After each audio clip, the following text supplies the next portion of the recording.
Hello students, कैसे हैं आप सब। उम्मीद करते हैं कि आप सभी लोग स्वस्थ होंगे और प्रसन्नचित होकर अपनी पढ़ाई सुचारू रूप से घर पर कर रहे होंगे। स्टूडेंट्स, क्लास 12 की मैथमेटिक्स के अंतर्गत आज हम एक नए टॉपिक को स्टार्ट कर रहे हैं और इस टॉपिक के अंतर्गत जितने प्रश्न आपके यूपी बोर्ड एग्जाम में या गेस्ट पेपर में या अंसाल पेपर में पूछे जा चुके हैं, उन सारी प्रश्नों को हम इस क्लास में डिस्कस कर रहे हैं। मैक्सिमम 5 से 6 क्वेश्चन ऐसे हैं जो आपके बोर्ड एग्जाम में कई बार आ चुके हैं, तो उन क्वेश्चनों को यहाँ पर हम जरूर डिस्कस करेंगे। तो आप थोड़ा सा अपना कीमती समय इस क्लास को देखने में दीजिए। यदि आप थोड़ा सा समय इस क्लास को देखने में देते हैं तो आपके बोर्ड एग्जाम के 3 से 5 नंबर क्लियर हो जाएंगे। इस टॉपिक से रिलेटेड कोई भी क्वेश्चन आपके बोर्ड एग्जाम में आ गया तो आप तुरंत जो है सॉल्व कर लोगे। ठीक है, तो चलिए हम टाइम को लॉस नहीं करते, अपनी क्लास को स्टार्ट करते हैं। लेकिन उससे पहले मैं आप लोगों को कुछ बेसिक बातें बताऊंगा। ठीक है, जैसे अभिलंब पर आधारित हम क्वेश्चनों को सॉल्व करेंगे। तो अभिलंब होता क्या है, सबसे पहले हम ये जानेंगे।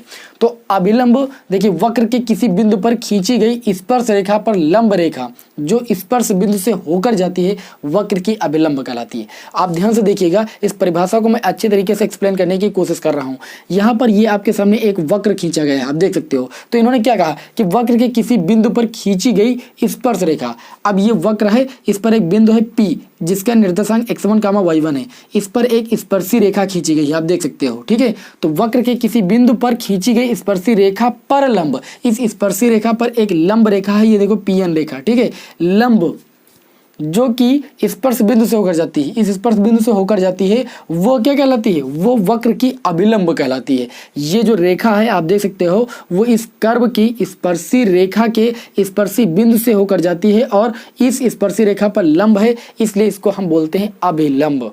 ठीक है, अब देखिए, हमें जब भी किसी रेखा का समीकरण फाइंड करना होता है तो आप सभी को पता है क्या पता होना चाहिए। सबसे पहले तो हमें उस रेखा की प्रवणता पता होनी चाहिए, और प्रवणता पता होने के साथ ये भी पता होना चाहिए कि वो रेखा जो है वो किस बिंदु से होकर जाती है, वो बिंदु पता होना चाहिए। आप सभी को पता है कि अगर आपको प्रवणता M पता हो और एक बिंदु पता हो x1, y1 जिससे वो रेखा होकर जाती है, तो उस रेखा का समीकरण आप सभी लोगों ने पढ़ा क्या होता है, y minus y1 equal to m x minus x1। मैंने आप सभी को बताया कि m यहाँ पर प्रवणता है और m जो होता है वो tan थीटा के बराबर होता है, जहाँ थीटा जो होता है वो उस रेखा का x अक्ष से झुकाव होता है। तो यहाँ पर देखिए, आप देख सकते हो कि जो ये रेखा स्पर्शी रेखा है और जो ये रेखा है वो इस स्पर्शी रेखा पर लंब है। ठीक है, और जब दो रेखाएं लंब होती हैं तो उनकी प्रवणताओं का गुणनफल क्या होता है, -1 के बराबर होता है। तो यहाँ पर सबसे पहले हम स्पर्शी रेखा की प्रवणता फाइंड करेंगे। तो ध्यान से देखिएगा, स्पर्शी रेखा की प्रवणता, स्पर्शी रेखा की प्रवणता, स्पर्शी रेखा की अगर प्रवणता हम फाइंड करें तो स्पर्शी रेखा जो है वो एक अक्ष से फाई कोण बना रही है, तो इसकी जो प्रवणता हो जाएगी यानी m1 जो हो जाएगी, ठीक है, पहली रेखा की जो प्रवणता हो जाएगी वो आपकी tan फाई के बराबर हो जाएगी। अब जो ये रेखा है वो इस स्पर्शी रेखा पर क्या है, लंब है। हमको इसकी प्रवणता नहीं पता, लेकिन ये पता है कि ये x1, y1 बिंदु से होकर जाती है। ठीक है, तो लिखेंगे माना ये बिंदु आप देख सकते हैं n है, ये P है, यानी PN रेखा की जो प्रवणता है वह M2 है। कितनी है, M2 है। आप सभी लोग जानते हो कि अगर दो रेखाएं परस्पर लंब हैं, ठीक है, तो उनकी प्रवणताओं का गुणनफल -1 के बराबर होता है। तो इस रेखा की प्रवणता हमने M2 मानी और इस रेखा की प्रवणता हमने निकाली जो कि M1 है, tan फाई के बराबर है। ठीक है, तो यहाँ से देखिए हम जानते हैं, लिखेंगे वी नो दैट, हम जानते हैं कि M1 और M2 का जो गुणनफल होगा वो -1 के बराबर होगा। क्यों, क्योंकि एक रेखा दूसरी रेखा के ऊपर लंब है, और जब एक रेखा दूसरी रेखा के ऊपर लंब होती है तो उनकी प्रवणताओं का गुणनफल -1 के बराबर होता है। तो हमको यहाँ पर M2 निकालना है। M2 क्या है, इस रेखा की प्रवणता है, तो इसकी प्रवणता निकालने के लिए -1 बटे ये M1 आ जाएगा, बटे में M1 की वैल्यू कितनी है, tan फाई, यानी -1 tan फाई। ठीक है, tan फाई किसके बराबर होता है, d/dx के बराबर होता है। मैंने आप लोगों को स्पर्श रेखा वाले चैप्टर में अच्छे तरीके से बताया है। तो यहाँ से ले सकते हो M2 इक्वल टू -1 d/dx, और जो d/dx आपको निकालना है वो कहाँ से निकालना है, जो आपको वक्र का समीकरण दिया जाएगा उसका जब x के सापेक्ष अवकलन करोगे तो वहाँ से आपको d/dx की वैल्यू मिलेगी। और जो ये d/dx की वैल्यू है वो किस बिंदु पर निकालना है, जिस बिंदु से ये रेखा होकर जाती है, यानी x1, y1 बिंदु पर निकालना है। तो यहाँ पर आपकी जो परवड़ता होगी वो इस अभिलंब की परवड़ता हो जाएगी। और जब आपको अभिलंब की परवड़ता पता चल जाएगी और आपको अभिलंब का समीकरण निकालना होगा तो आप बिंदु देख सकते हो कि x1 कामा y1 से ये रेखा होकर जाती है और परवड़ता आपकी इतनी है। तो आप लिखोगे अभिलंब का समीकरण। अभिलंब का समीकरण आपका हो जाएगा y माइनस का y1 इक्वल टू अभिलंब की परवड़ता आपकी है माइनस का 1/d/dx। और जो d/dx आया है वो आपका किस बिंदु पर आया है आप सभी को पता है, x1 कामा y1 पर हमें निकालना है। और इनटू में आपका हो जाएगा x माइनस x1। यहाँ पर आप देख सकते हो कि जो x1 y1 है वो आपका बिंदु है जिससे ये आपकी रेखा होकर जा रही है। और जो -1/d/dx है वो इस अभिलंब की परवड़ता है। ठीक है, तो जब आपको अभिलंब की परवड़ता फाइंड करनी होगी तो आप -1/d/dx सूत्र अप्लाई करोगे। और जब अभिलंब का समीकरण आपको फाइंड करना होगा तो परवड़ता निकालने के पश्चात यानी जो आपको कर्व दिया जाएगा उसका आप x के सापेक्ष अवकलन करोगे, वहां से आप d/dx की वैल्यू फाइंड करोगे। d/dx की वैल्यू जब यहाँ पर रख दोगे तो आपको परवड़ता पता चल जाएगी। और परवड़ता जब पता चल जाएगी तो जो बिंदु होगा और परवड़ता से आप क्या करोगे, अभिलंब रेखा का समीकरण इस सूत्र से आप फाइंड कर लोगे। तो आई होप आप सभी लोगों को ये बेसिक बातें तो अच्छी तरीके से समझ में आ गई होंगी। अब चलिए उन क्वेश्चनों को लेते हैं जो क्वेश्चन आपके बोर्ड एग्जाम में इस टॉपिक से पूछे गए हैं। ठीक है, और वैसे प्रश्न ये आपके बोर्ड एग्जाम में रिपीट भी होंगे। ये सारे क्वेश्चन जो मैं आपको बताने जा रहा हूँ ये आपके आंसर पेपर में देखने को मिलेंगे। ठीक है, इसका आप अगर स्क्रीनशॉट लेना चाहो तो ले सकते हो। तो हमने आपके सामने इस क्लास का पहला और दूसरा क्वेश्चन आपके सामने नोट किया है, आप देख सकते हो। ठीक है, दूसरा प्रश्न तो अभी जल्दी ही पूछा गया है, 2019 में पूछा गया है। तो ऐसे प्रश्न आपके इस टॉपिक से संबंधित आते हैं। देखिए कैसे सॉल्व करना है इन्हें। परवलय y² = 4ax पर स्थित बिंदु x1 कामा y1 पर अभिलंब का समीकरण आपको लिखना है। कि अभिलंब का समीकरण क्या होगा, आपको यहाँ पर जो परवलय का समीकरण दिया गया है यानी आपको एक वक्र का समीकरण दिया गया है और आपको एक बिंदु दिया गया है x1 कामा y1। इस बिंदु पर अभिलंब का समीकरण ज्ञात करना है। तो हमें बिंदु पता है और वक्र का समीकरण दिया गया है। तो हम क्या करेंगे, सबसे पहले वक्र के समीकरण से हम d/dx की वैल्यू फाइंड करेंगे। किस बिंदु पर, x1 कामा y1 पर, जो आपको बिंदु दिया गया है। तो यहाँ पर सबसे पहला हमारा काम क्या है, स्टेप नंबर 1 में जो आपको कर्व का समीकरण दिया गया है y² = 4ax। ठीक है, इसका क्या करेंगे हम x के सापेक्ष अवकलन करके d/dx की वैल्यू फाइंड करेंगे। तो लिखेंगे x के सापेक्ष अवकलन करने पर, क्या करने पर भाई, x के सापेक्ष अवकलन करने पर, अवकलन करने पर x के सापेक्ष हम अवकलन करेंगे तो यहाँ से हमें मिल जाएगा 2y dy/dx इक्वल टू ये आपका हो जाएगा 4a। x का x के सापेक्ष अवकलन 1 होता है तो इंटू में 1 लिख दीजिए। हो जाएगा d/dx इक्वल टू 4a और अपान में ये 2y बटे में चला जाएगा, है ना। 2 जा आपका होता है 4 यानी आपको मिल जाएगा 2a अपान में y। हमें d/dx की वैल्यू जो निकालना है वो इस बिंदु पर निकालना है। तब x1 कामा y1 पर d/dx इक्वल टू, यानी यहाँ पर जो आपको d/dx की वैल्यू मिली है तो x होगा तो हम x के स्थान पर x1 पुट करेंगे क्योंकि बिंदु में x के स्थान पर x1 रखने के लिए बोला गया है और y के स्थान पर y1। तो इसमें x कहीं है ही नहीं लेकिन y है तो y के स्थान पर कितना पुट कर देंगे हम, y1। तो जो परवड़ता हो जाएगी वो कितनी हो जाएगी, 2a अपान y1 इस बिंदु पर, है ना। लिखेंगे x1 कामा y1 पर अभिलंब का समीकरण। किसका समीकरण भाई, अभिलंब का समीकरण। आप सभी को पता, मैंने सूत्र बताया y माइनस y1। तो y1 के स्थान पर y1 ही है इक्वल टू माइनस का 1 अपान d/dx। तो d/dx की वैल्यू कितनी है, 2a अपान में y1 और x माइनस x1। x1 के स्थान पर भी x1 ही है। तो यहाँ पर देखें तो ये y1 ऊपर चला जाएगा और इस y1 को इसके बट्टे में ला सकते हैं या इसको ऐसे भी लिखा जा सकता है y माइनस y1 अपान में y1। इस y1 को ऊपर ले जाएंगे और ये इधर आ जाएगा बटे में और उधर बच जाएगा आपका माइनस का 1 अपान 2a और ब्रैकेट के अंदर x माइनस x1। ये जो आपको यहाँ से समीकरण मिली है वो अभिलंब का समीकरण है। ठीक है, यहाँ पर आपको x1 कामा y1 पर अभिलंब का समीकरण ज्ञात करना था। तो x1 कामा y1 पर यही आपके अभिलंब का समीकरण होगा, ये आपके इस क्वेश्चन का आंसर होगा। आई होप आप सभी लोगों को पहला क्वेश्चन तो अच्छी तरीके से समझ में आ गया होगा। अब चलिए दूसरे क्वेश्चन को भी देख लेते हैं, टाइम को लॉस नहीं करते हैं। आपको दिया गया वक्र x इक्वल टू इतना दिया गया, y equal to a sine cube theta दिया गया। तो theta equal to pi by 4 पर अभिलंब की आपको प्रवणता ज्ञात करनी है। आप सभी को पता है कि अभिलंब की जो प्रवणता होती है वो -1/d/dx होती है। ठीक है, तो यहाँ पर अगर देखें तो यहाँ पर जो x equal to a cos cube theta दिया गया है, तो हम क्या करेंगे, x equal to a cos cube theta का थीटा के सापेक्ष क्या करेंगे, अवकलन, क्योंकि यहाँ पर फलन हमारा थीटा के पदों में है। तो यहाँ पर लिखेंगे x equal to a cos cube theta. तो यहाँ से हम निकालेंगे dx अपान डी थीटा की वैल्यू, तो वो आप क्या आ जाएगी, a cos क्यूब थीटा का हम अवकलन करेंगे तो 3 cos स्क्वायर थीटा, और cos थीटा का अगेन अवकलन करेंगे तो माइनस का साइन थीटा हो जाएगा। यहाँ पर माइनस लगाइए। ठीक है, और इसी प्रकार आप क्या कीजिए, y इक्वल टू जो आपको समीकरण दिया गया है a साइन क्यूब थीटा, तो d/d थीटा की वैल्यू आपकी हो जाएगी यहाँ से a साइन क्यूब थीटा की वैल्यू हो जाएगी 3 साइन स्क्वायर थीटा अवकलन करेंगे तो, और साइन थीटा का पुनः अवकलन करेंगे तो आपका हो जाएगा cos थीटा। अवकलन करना आप सभी लोग जानते हो, अब इतना बेसिक बताना यहाँ पर जरूरी नहीं समझता हूँ मैं। ये आपका हो जाएगा dx अपान में d theta equal to minus का 3a, ठीक है, साइन थीटा और इंटू में cos स्क्वायर थीटा। यहाँ से हम देखेंगे d/d theta equal to 3a sine square theta into में cos थीटा। इसको भाई हम समीकरण 2 मान लेंगे, इसको हम समीकरण 1 मान लेंगे।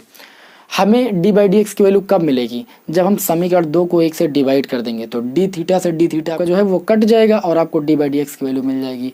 यहाँ पर लिखेंगे समीकरण 2/1 से, तो समीकरण 2 में दिया गया है dy/d थीटा, उसकी वैल्यू आपकी 3a sine square theta into में cos थीटा, और अपान में आ जाइए dx अपान में d थीटा, इसकी वैल्यू आपको दी गई है माइनस का 3a साइन थीटा और इंटू में cos स्क्वायर थीटा।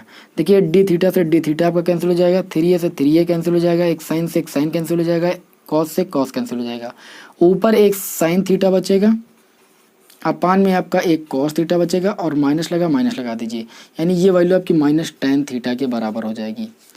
ठीक है, अब यहाँ देखिए तो d/dx बचा, तो d/dx की वैल्यू जो आपको निकालनी है, यहाँ पर लिखोगे तो d/dx की जो वैल्यू निकालनी है वो theta equal to pi by 4 पर निकालनी है।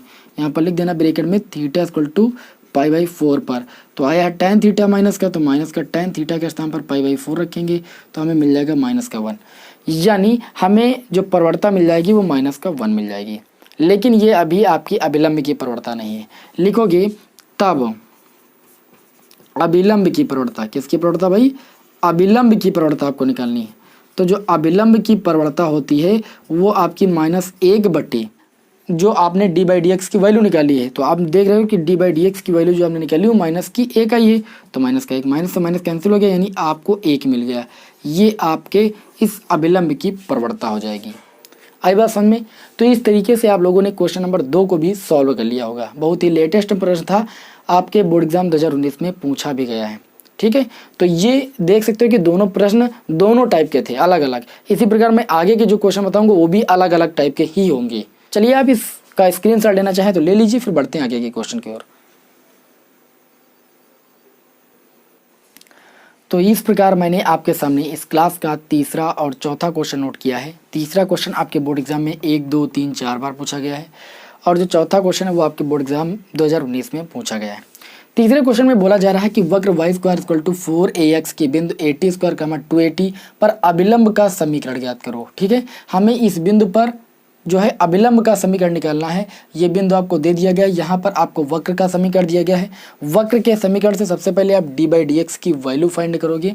तो यहाँ पर देखिए लिखोगे y square equal to 4ax का x के सापेक्ष अवकलन करने पर ये हो जाएगा 2y, d/dx इक्वल टू ये आपका हो जाएगा 4a, x का x के सापेक्ष अवकलन 1 हो जाएगा, यानी d/dx की वैल्यू यहाँ से आपको मिल जाएगी 4a अपान में 2y, 2 2 जा 4 यानी 2a अपान में y।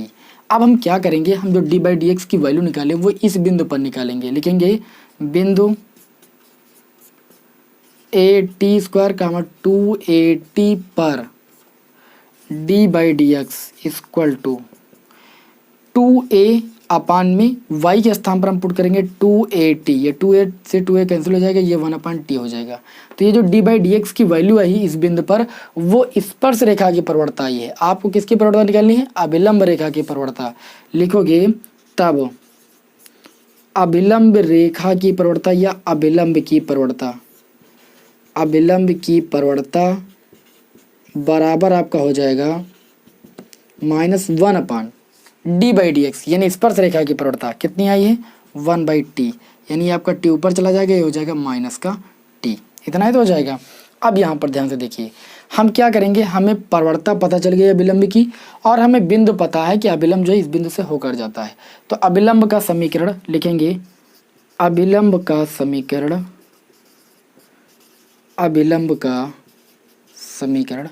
y - y1। देखिए बिंदु आपको दिया गया है AT² 2AT, x1 y1 की वैल्यू कितनी है आपकी 2AT इक्वल टू प्रवणता की अगर बात करें तो हमें मिला है माइनस का t, m इक्वल टू -1 आप d/dx लिखते हैं यहाँ पर, तो वो आपने पहले फाइंड कर लिया, -t आया है। ब्रैकेट में x - x1 की वैल्यू है आपकी AT²। इसको सॉल्व करेंगे तो ये आपका हो जाएगा, देखिए y - 2AT equal to minus का tx, और माइनस का मल्टीप्लाई प्लस हो जाएगा AT³। इस -tx को इधर लेकर आएंगे तो हमें समीकरण देखिए क्या मिलेगी, y इस -tx को इधर लाएंगे तो ये प्लस का tx हो जाएगा इक्वल टू इस 2AT को उधर ले जाएंगे तो ये प्लस का 2AT हो जाएगा और प्लस का AT³ हो जाएगा। जो ये इक्वेशन आपको मिली है, यही जो है क्या है, अभिलंब का समीकरण है। यही आपके इस अभिलंब का समीकरण है।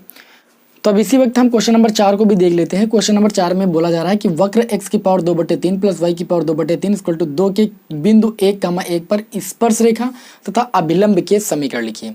आपको स्पर्श रेखा और अभिलंब का समीकरण लिखना है। तो आपको जो वक्र दिया गया सबसे पहले उसको नोट कर लीजिए, x⁴ plus y⁴ equal to 2। इस वक्र का आप क्या करोगे, x के सापेक्ष अवकलन कर दोगे, तो यहाँ से आपको d/dx की वैल्यू मिल जाएगी 2/3, x⁴ से 1 जाएगा, देखिए 2/3 से 1 माइनस करोगे तो आपको माइनस का 1/3 मिल जाएगा, -1/3। इसी प्रकार इसका अवकलन करोगे तो 2/3 पावर आगे आएगी और 2/3 से आपकी 1 पावर जाएगी तो माइनस का 1/3, y का अगेन करोगे तो d/dx हो जाएगा इक्वल टू आपका 2 है, अचर पद का अवकलन शून्य होता है। इतनी बात आप सभी को क्लियर है। अब देखिए यहाँ पर ये आपका हो जाएगा 2/3 y⁻⁻1/3 d/dx, ठीक है। इसको हम उधर ले जाएंगे तो ये आपका हो जाएगा माइनस का 2/3 x⁻⁻1/3, ये 2/3 से 2/3 कैंसिल हो जाएगा, यानी यहाँ से आपको d/dx की वैल्यू मिल जाएगी -x⁻⁻1/3 अपान में ये आ जाएगा y⁻⁻1/3। इसको ऊपर ले जाएंगे तो ये पावर आपकी पॉजिटिव हो जाएगी, इसको नीचे लाएंगे तो ये पावर आपकी पॉजिटिव हो जाएगी, यानी ये आपका हो जाएगा -y/x⁴ आपको d/dx की जो वैल्यू फाइंड करनी है वो बिंदु 1,1 पर फाइंड करनी है। तो लिखोगे तब या तो d/dx निकालना है 1,1 पर, तो ये आपको हो जाएगा माइनस y के स्थान पर 1/1 की पावर कितना हो जाएगा 1/3, यानी यहाँ पर वैल्यू आपको मिल जाएगी -1।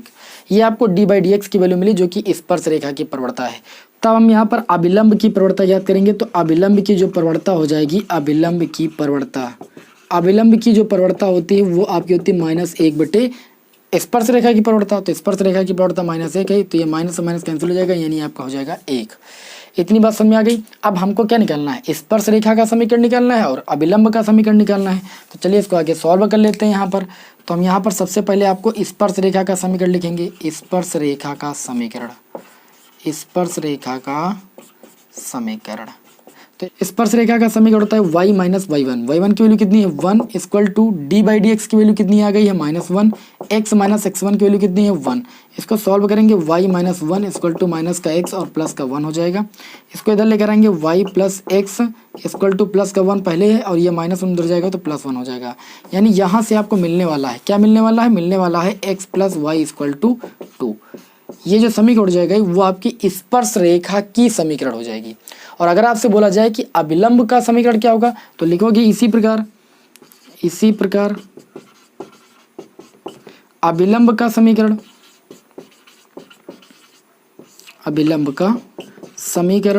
तो अभिलंब का समीकरण आपका हो जाएगा y - y1 की वैल्यू 1 इक्वल टू -1/d/dx। तो d/dx की वैल्यू कितनी आई है -1, तो हमने अभिलंब रेखा की प्रवणता भी निकाल ली है 1, तो डायरेक्ट आप 1 लिख सकते हो और x - x1 की वैल्यू 1 है, यानी ये आपका हो जाएगा y - 1 इक्वल टू x - 1। ठीक है, इस एक्स को इधर लेकर आओगे तो ये आपका हो जाएगा y minus x equal to, ये -1 उधर जाएगा तो -1 ये +1 हो जाएगा, यानी 0 हो जाएगा।